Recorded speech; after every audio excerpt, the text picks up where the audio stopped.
அனைவருக்கும் அன்பான வணக்கம். இந்த வீடியோவில் நாம் இந்த 2024ஆம் ஆண்டின் புத்தாண்டு ராசி பலன்களை பார்க்கலாம். நிகழும் ஸ்ரீ மங்களகரமான சோபகிருது வருடம் தக்ஷாயனம் காலம் ஹேமந்த் ரிது மார்கழி மாதம் 15ஆம் தேதி 1 ஜனவரி 2024 திங்கட்கிழமையும் கிருஷ்ணபக்ஷி பஞ்சமியும் மகம் நட்சத்திரமும் நமோ யோகமும் கௌலவ காரணமும் சித்த யோகமும் கூடிய சுபயோக சுபதினத்தில் உதயாதி இரவு 12 மணிக்கு கன்யா லக்னத்தில் ரிஷப நவாம்சமும் மகர திரிகோணமும் கொண்டு இந்த ஆங்கில புத்தாண்டு பிறக்கின்றது.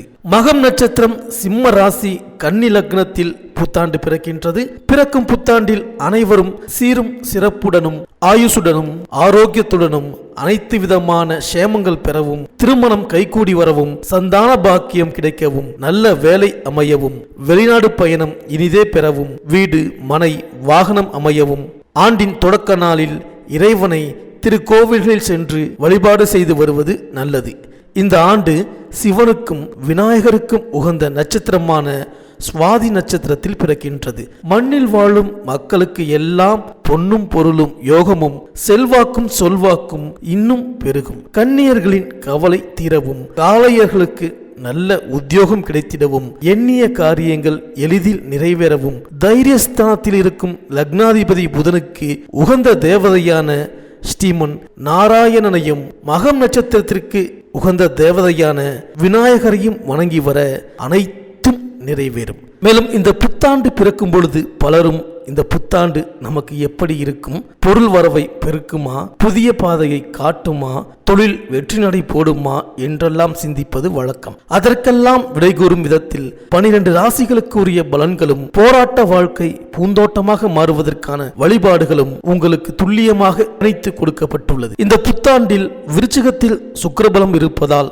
மழை வளம் அதிகரிக்கும். சனி செவ்வாய் சம்பந்தப்படும் நேரத்தில் கடல் கொந்தளிப்பு, வெள்ளப்பெருக்கு, இடச்சரிவு போன்ற இயற்கை சீற்றங்கள் உருவாகலாம். மளிகை பொருட்கள் காய்கறிகளின் விலை உயரலாம். தங்கம் வெள்ளி விலை குறைய வாய்ப்பு இல்லை. பெட்ரோல் டீசல் எரிவாயு விலை சீராக இருக்கும். நோய் தொற்றில் இருந்து மக்கள் பாதுகாப்பாக இருக்க வேண்டும். தேர்தல் களம் சூடுபிடிக்கும். ஜோதிட சாஸ்திரத்தில் சனி பகவானை ஆயுள்காரகன் என்றும் அழைப்பார்கள். தராசு சின்னம் கொண்ட துலாம் ராசியில் அவர் உச்சம் பெறுவதால் அவரை நீதிமான் என்றும் நியாயவான் என்றும் சொல்வது வழக்கம். அவர் ஆதிக்கத்துக்கு உரிய ஆண்டு என்பதால் நீதிக்கும் நியாயத்திற்கும் முக்கியத்துவம் கிடைக்கும். இந்த ஆண்டு பல நல்ல சம்பவங்கள் நடைபெறலாம். கும்பராசியில் தற்சமயம் சனி பகவான் சஞ்சரிப்பதால் குட முழுக்கு விழாக்கள், ஆலய திருப்பணிகள் நடைபெறும். ஆன்மீக நாட்டம் அதிகரிக்கும். ஆன்மீகம், ஜோதிடம், பத்திரிகை, எழுத்துக்கலை, கணிப்பொறித்துறை, இரும்பு இயந்திரத்துறை ஆகிய துறைகளில் மிகுந்த வளர்ச்சியும் அதில் பணியாற்றுபவர்களுக்கு யோகமும் தரும் விதத்தில் இந்த ஆண்டு அமையப் போகின்றது. சனியின் பாதிப்பிலிருந்து விடுபட விநாயகர், அனுமன், சனி பகவானை வழிபடுவது நல்லது. இந்த 2024ஆம் ஆண்டு தொடக்கத்தில் கிரகங்களின் சஞ்சாரத்தை பார்த்தால் மேஷத்தில் குரு, சிம்மத்தில் சந்திரன், கன்னியா ராசியில் கேது, விருச்சிகத்தில் புதன் சுக்கிரன், தனுசு ராசியில் சூரியன் செவ்வாய், கும்பராசியில் சனி, மீனராசியில் ராகு என 2024ஆம் ஆண்டின் தொடக்கத்தில் கிரகங்கள் சஞ்சரிக்கின்றன. 1/5/2024 புதன்கிழமை மாலை 5:21 மணிக்கு கார்த்திகை நட்சத்திரம் 2ஆம் பாதத்தில் ரிஷபராசிக்கு குரு பகவான் பெயர்ச்சியாகின்றார். மேலும் குரு பகவான் 15/10/2024 முதல் 31/12/2024 வரை ரிஷபராசியில் வக்ரம் பெற்று சஞ்சரிக்கின்றார். மேலும் சனி பகவான் வருகின்ற 19/6/2024 முதல் 4/11/2024 வரை கும்பராசியிலேயே சனி பகவான் வக்ரம் பெறுகின்றார். இந்த கிரகங்களின் சஞ்சாரம் மற்றும் மாற்றம், அதிசாரம், வக்ர பெயர்ச்சியின் காரணமாக இந்த 2024ஆம் ஆண்டு உங்களுக்கு என்னென்ன பலன்களை தரப்போகின்றது, நீங்கள் செய்ய வேண்டிய பரிகாரங்கள் என்ன என்று இந்த வீடியோவில் பார்க்கலாம். அனைவருக்கும் இனிய புத்தாண்டு நல்வாழ்த்துக்கள். புத பகவானை ராசிநாதனாக கொண்ட மிதுன ராசி அன்பர்களே, உங்கள் சவால்களை பூர்த்தி செய்யும் விதத்தில் புத்தாண்டு பிறக்கின்றது. சென்ற ஆண்டு கடைசியிலேயே அஷ்டமத்து சனி விலகிவிட்டதால் இந்த ஆண்டின் தொடக்கத்திலேயே நல்ல பலன்கள் உங்கள் இல்லம் தேடி வரப்போகின்றது. நினைத்தது நிறைவேறும். நெருக்கடி நிலை மாறும். புதிய தொழில் தொடங்கும் திட்டங்கள் நிறைவேறும். குரு பெயர்ச்சிக்கு பின்னால் வருடத்தின் பிற்பாதியில் வளர்ச்சி அதிகரிக்கும். வருமானமும் பெருகும். ஆண்டின் தொடக்கத்திலேயே உங்கள் ராசிக்கு 9ஆம் இடமான பிதுர் ராஜ்யஸ்தானத்தில் சனி பகவான் சஞ்சரிக்கின்றார். அது பாக்கியஸ்தானமாகவும் இருப்பதால் இதுவரை தடைபட்டவை தானாக வந்து சேரும். தொழில் முன்னேற்றம் அதிகரிக்கும். உத்தியோகத்தில் உள்ளவர்களுக்கு உயர் பதவிகளும் எதிர்பார்த்த ஊதிய உயர்வும் கிடைக்கும். கொடிகட்டி பறந்த குடும்ப பிரச்சனை படிப்படியாக மாறும். சொத்துக்களில் இருந்த பிரச்சனைகள் தீரும். பொருளாதார நிலையில் இருந்த ஏற்ற இறக்க நிலை சீராகும். மேலும் உங்கள் ராசிக்கு 9ஆம் இடத்தில் சஞ்சரிக்கும் சனியின் பார்வை 3, 6, 11 ஆகிய இடங்களில் பதிகின்றது. எனவே சகோதரம், ஜீவனம், உத்தியோகம், தொழில் வளர்ச்சி, லாபம் ஆகியவற்றை பற்றி தெரிந்து கொள்ளும் இடங்களில் சனியின் பார்வை பதிவதால் அந்த இடங்களுக்குரிய ஆதிபத்தியங்கள் மூலம் நல்ல பலன்கள் கிடைக்கப் போகின்றது. குறிப்பாக கூட பிறந்தவர்களால் ஏற்பட்ட பிரச்சனை அகலும். எதிர்பார்ப்புகள் எளிதில் நிறைவேற விலகிய சனியை விரும்பி சென்று வழிபடுவது நல்லது. மேலும் சனியின் பார்வை 6ஆம் இடத்தில் பதிவதால் எதிரிகள் விலகிச் செல்வார்கள். உத்தியோகத்தில் பணி நிரந்தரம் பற்றிய நல்ல தகவல் கிடைக்கும். கடன் சுமை குறைய புதிய முடிவெடுப்பீர்கள். சனியின் அருட்பார்வை மூலம் உடல் ஆரோக்கியம் சீராகும். உத்தியோகத்தில் திடீரென கூடுதல் பொறுப்புகளும் சம்பள உயர்வும் கிடைக்கும். மேலும் சனியின் பார்வை 11ஆம் இடத்தில் பதிவதால் பொருளாதார பற்றாக்குறை அகலும். புதிய ஒப்பந்தங்களும் வந்து சேரும். குடும்பத்தில் ஒன்றுக்கு மேற்பட்டவர்களின் வருமானம் கிடைத்து மகிழ்ச்சிப்படுத்தும். இளைய சகோதரத்தோடு இணக்கம் ஏற்படும். வெளிநாட்டிலிருந்து எதிர்பார்த்த நல்ல தகவல் கிடைக்கும். மேலும் புத்தாண்டின் தொடக்கத்தில் உங்கள் ராசிநாதன் புதன் 6ஆம் இடத்தில் சுக்கிரனோடு இணைந்து புத சுக்கிர யோகத்தை உருவாக்குகிறார்.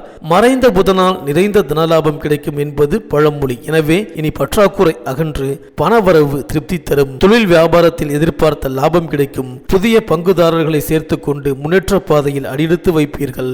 குரு பலத்தால் வாழ்க்கை துணையின் வேலை சம்பந்தமாக எடுத்த முயற்சியில் வெற்றி கிடைக்கும். 10இல் ராகு, 4இல் கேது சஞ்சரிக்கின்றார்கள். எனவே தொழிலில் புதிய ஒப்பந்தங்கள் வந்து சேரும். துணிந்து சில முடிவுகளை எடுத்து எதிரிகளை ஆச்சரியப்பட வைப்பீர்கள். பெற்றோர் உடல்நலத்திற்காக ஒரு பெரும் தொகையை செலவிடும் சூழ்நிலை உண்டு.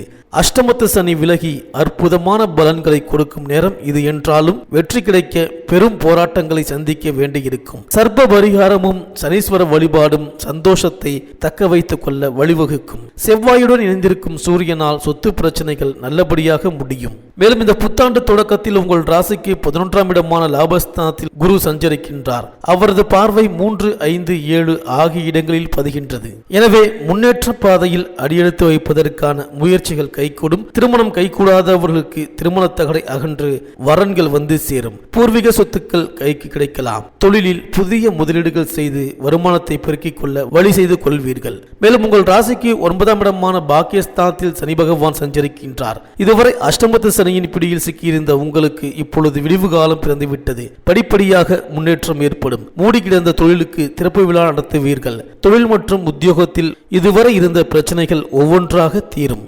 மேலும் இந்த புத்தாண்டில் 1/5/2024 அன்று கார்த்திகை நட்சத்திரம் 2வது பாதத்தில் ரிஷபராசியில் குரு பகவான் சஞ்சரிக்கப் போகின்றார். அதுவரை லாபஸ்தானத்தில் சஞ்சரித்து வந்த குரு பகவான் அதன் பிறகு விரயஸ்தானத்திற்கு செல்கின்றார். உங்கள் ராசிக்கு கேந்திராதிபத்திய தோஷம் பெற்ற கிரகம் மறைவிடத்திற்கு வரும் பொழுது யோகத்தை தரும். உடல் நலம் சீராகி உற்சாகத்துடன் பணிபுரிவீர்கள். கடன் சுமை பாதிக்கு மேல் குறையும். பொது வாழ்வில் புதிய திருப்பங்கள் வந்து சேரும். தள்ளி சென்ற வாய்ப்புகள் தானாக வந்து மகிழ்விக்கும். குருவின் பார்வை 4, 6, 8 ஆகிய இடங்களில் பதிகின்றது. குருவின் பார்வை 4ஆம் இடத்தில் பதிவதால் தாய்வழி ஆதரவு கிடைக்கும். தொழில் முன்னேற்ற பாதையை நோக்கி செல்லும். உறவினர் வழியில் ஏற்பட்ட மனக்கசப்பு மாறும். கடல் தாண்டி சென்று பணிபுரிய வேண்டும் என்று விரும்பியவர்களுக்கு அது கைகூடும். இடம், வீடு வாங்குவது, விற்பது அல்லது புதிய வாகனம் வாங்குவது சம்பந்தமாக செய்த முயற்சியும் கைகூடும். மேலும் குருவின் பார்வை 6ஆம் இடத்தில் பதிவதால் வழக்குகளில் திசை திருப்பம் ஏற்படும். முன்னோர் சொத்துக்களில் முறையான பங்கீடு கிடைக்கவில்லையே என்று கவலைப்பட்டவர்களுக்கு பஞ்சாயத்துக்கள் மூலம் சாதகமான நிலை உருவாகும். கடன் தொல்லை குறையும். உத்தியோகத்தில் மேல் அதிகாரிகளின் மனதில் இடம் பிடிப்பீர்கள். குருவின் பார்வை 6ஆம் இடத்தில் பதிவதால் உடல்நலக் குறைபாடு அகலும். இதுவரை நோயை ரண சிகிச்சை செய்து குணமாக்க வேண்டும் என்று சொன்ன மருத்துவர்கள் சாதாரண சிகிச்சையிலேயே குணமாக்கி விடுவார்கள். கடந்த காலத்தில் ஏற்பட்ட இழப்புகளை ஈடு செய்ய புதிய வாய்ப்புகள் வந்து சேரும். உத்தியோகத்தில் நீண்ட தூரத்திற்கான மாறுதல் கிடைக்கலாம். பொது வாழ்வில் ஏற்பட்ட வீண் பழிகள் மாறும். மேலும் இந்த ஆண்டு உங்கள் ராசிக்கு 10ஆம் இடத்தில் ராகுவும் 4ஆம் இடத்தில் கேதுவும் சஞ்சரிக்கின்றார்கள். எனவே தொழிலில் இருந்த குறுக்கீடு அகலும். தொழில் போட்டிகளை சமாளிப்பீர்கள். பெற்றோரின் உடல்நலத்தில் கவனம் தேவை.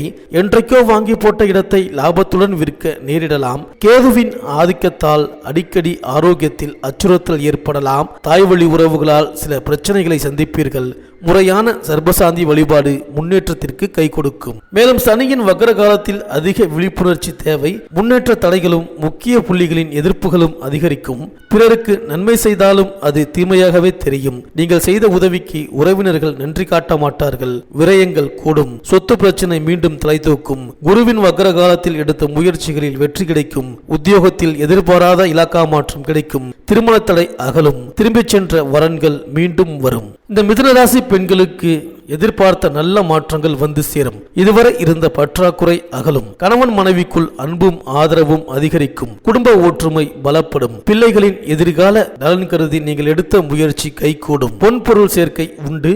ஆரோக்கியம் சீராகும். பணிபுரியும் பெண்களுக்கு மேல் அதிகாரிகளின் ஆதரவும் சக பணியாளர்களின் ஒத்துழைப்பும் திருப்தி தரும். உடன்பிறப்புகளும் உடன் இருப்பவர்களும் உங்களுக்கு உறுதுணையாக இருப்பார்கள். இந்த மிதுன ராசி அன்பர்கள் உங்கள் இல்லத்து பூஜை அறையில் திருமகருடன் இணைந்திருக்கும் திருமால் படம் வைத்து வழிபடுவது நல்லது. ஏகாதசி விரதம் இனிய பலன் தரும். மேலும் புதன்கிழமை தோறும் விரதம் இருந்து அனுமனை வழிபடுவதோடு சிறப்பு வழிபாடாக திருக்கடையூர் சென்று அபிராமி அம்மன் அமிர்தகடேஸ்வரர் வழிபாட்டை மேற்கொண்டு வந்தால் எதிர்பார்ப்புகள் எளிதில் நிறைவேறும்.